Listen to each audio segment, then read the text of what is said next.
How to find the right niche influence leaders on Twitter. At this point, it should be fairly clear that you need to follow the right people on Twitter. Otherwise, the tips I've shared with you will not work. If you're just going to follow random people on Twitter, you don't know who you're influencing. In fact, you don't even know if you're influencing them at all. You have to understand that on Twitter, some people generally follow a general rule. If you follow me, I follow you. Nowhere in this does it say they're actually interested in what you have to say. That's a big problem. If you attract the wrong following, you're not going to get many results from Twitter marketing. In fact, the results you get would be the same as if you did not do Twitter marketing at all. That's a waste of time. You need to find real people. You also need to find real influential people. This isn't bad enough. You need to find real influential people in your niche. How do you do this? Here's my step-by-step guide. Pay attention to their biography. Look at their bio. Is it on point? Does it indicate the persona of a person who is truly interested in your niche? This is crucial. If there are no niche-related keywords there, or it's not obvious that this person is part of your target demographic, and it's not some sort of passionate or credible enough authority in your niche, then this is probably the wrong person. You may be barking up the wrong tree. Look at their follower-to-following ratio. This ratio is simple. Look at the number of people this person follows and look at the number of people following this person. If this person's followers greatly outnumber the accounts this person is following, chances are this is a real account. It is not some bot that is fully automated. Instead, this person actually has influence because for how many people he or she is following, he is followed by hundreds, if not thousands of more people. This is very important. If it turns out that the number of people following this person is pretty much the same as the number of persons he is following, it's probably not a good idea to follow that person. This person is probably just using some sort of software to take advantage of the fact that when you follow people, they follow you back. Some of them follow you back. Pay attention to their level of engagement. Look at the stuff that they talk about. Pay attention to their tweets. What do they constantly retweet? What do they tweet about? Are they talking about the same stuff most of the time? Does their account get a lot of retweets and posts, retweets and engagements? Do they get a lot of favorites? Is there a lot of engagement with the content they share? Even if this person is totally focused on your niche, but it turns out that their tweets don't get much engagement, they may not be all that influential.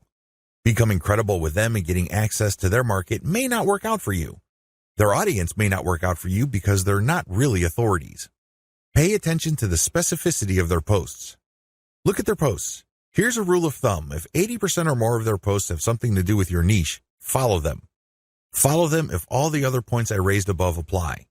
But if it turns out that this person's bio is on point, it has more followers than the accounts that he or she is following, it has a high engagement level, but this person focuses on generalized content, this person may be a dud. In other words, this person is some sort of Twitter celebrity.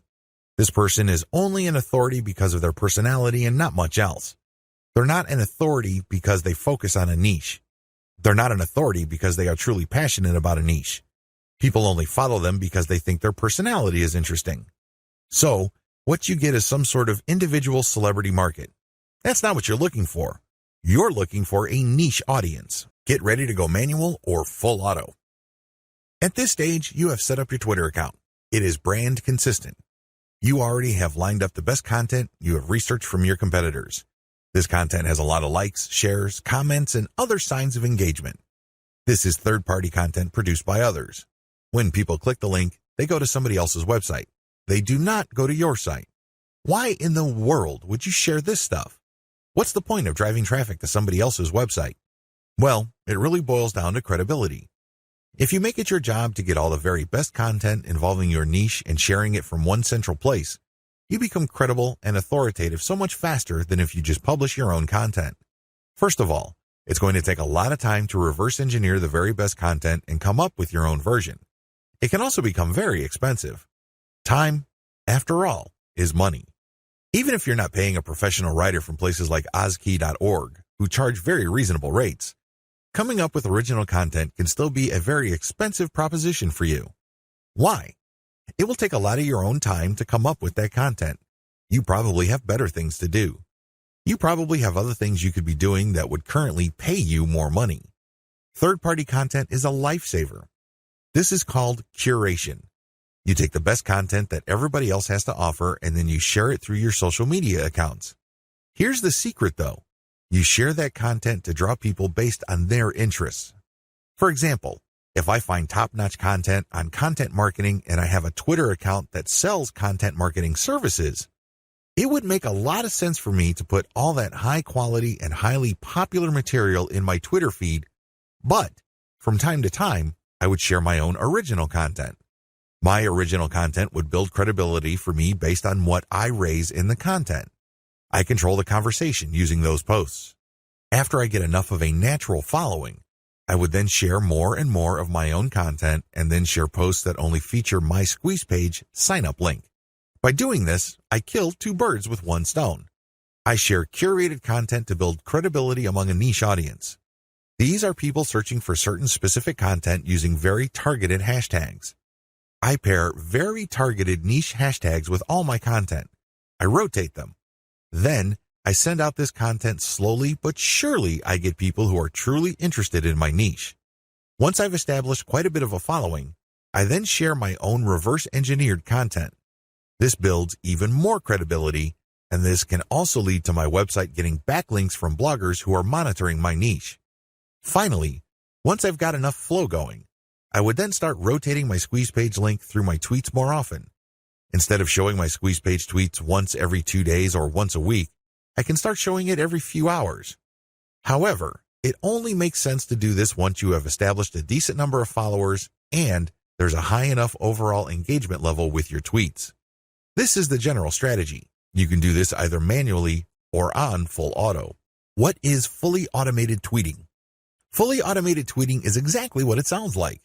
The content that you are going to be tweeting is fed through a social media content publishing tool like Hootsuite or Social Oomph. You just set up a schedule and the links and the tweet text that you put are going to be published to your account. You don't have to babysit your Twitter account as it publishes tweet after tweet. You also automatically plug in the hashtag that you want to target for each tweet. Fully automated tweeting can also mean using certain tools like Follow Liker that actually mimics liking other people's accounts. Usually, when people have their posts liked, they feel good. It feels good to feel like you matter. It feels good to be appreciated. A certain percentage of these would actually click the account of the person liking and see what their page is like. If they like what they see, they end up following. Fully automated tweeting also includes this. You basically automate publishing, but you also automate engagement. There are many tools currently available on the market, but here's a bit of warning. Twitter is cracking down on bot-like behavior. While few people will have problems with automating publishing, most people would view automating liking or automated favoriting or listing with more suspicion. I'm just giving you a heads up because these bots may sooner or later be banned by Twitter. What is purely manual tweeting? You can go the other extreme. The other extreme, of course, is to do everything purely by hand. Not only do you find the very best content by hand, you filter them manually, you post everything manually, you also engage manually. The great thing about this is that you have maximum control. The bad thing about this is you need to have iron discipline to pull this off. What if the vast majority of your actual link clickers live in a different time zone? This is going to be a problem. You're going to have to get up early or stay up late to tweet within the hours your actual followers are most active. This can get downright inconvenient. Also, engaging tons of niche accounts on Twitter can burn up a lot of time. You also have to process a lot of information in a short period of time. Unless you have an IQ over 150, it's just going to be a little heavy because that's a lot of content to read through and analyze. Go for a hybrid solution. There's a lot to recommend a purely manual tweeting approach. You get a lot of control. You get a laser-like focus on account selection. You get to truly fine-tune your message. However, it takes too much time and effort. Thankfully, there is a halfway solution.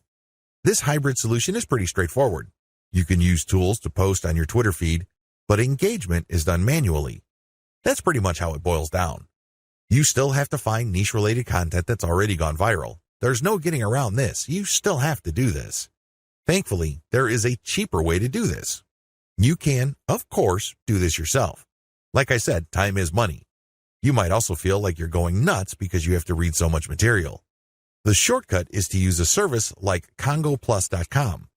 They have virtual assistants from places like India and the Philippines that you only need pay $18 per day. These bright, ambitious, educated people would then find the viral content that you're looking for that meets your criteria.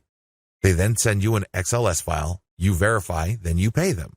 It's only $18 for 8 hours worth of work. You can't beat that with a baseball bat. You really can't. However way you choose to do it, you need to get this content. You then look for influence leaders on Twitter that cater to your niche. Again, you can do this yourself or you can hire a virtual assistant to do it for you. The secret is to make sure that they're almost always talking about your niche. Once you are sure about that, you can then look at their content and pay attention to their hashtags. Copy these. You're going to pair these with your tweets. Use an automated tool to publish. Whether you're doing things manually or automatically, use an automated tool to publish. The good news here is that you're not taking blind shots in the dark. When you publish, pair this content, whether it's original or third party, with hashtags related to your niche. The difference. The big difference is what happens next.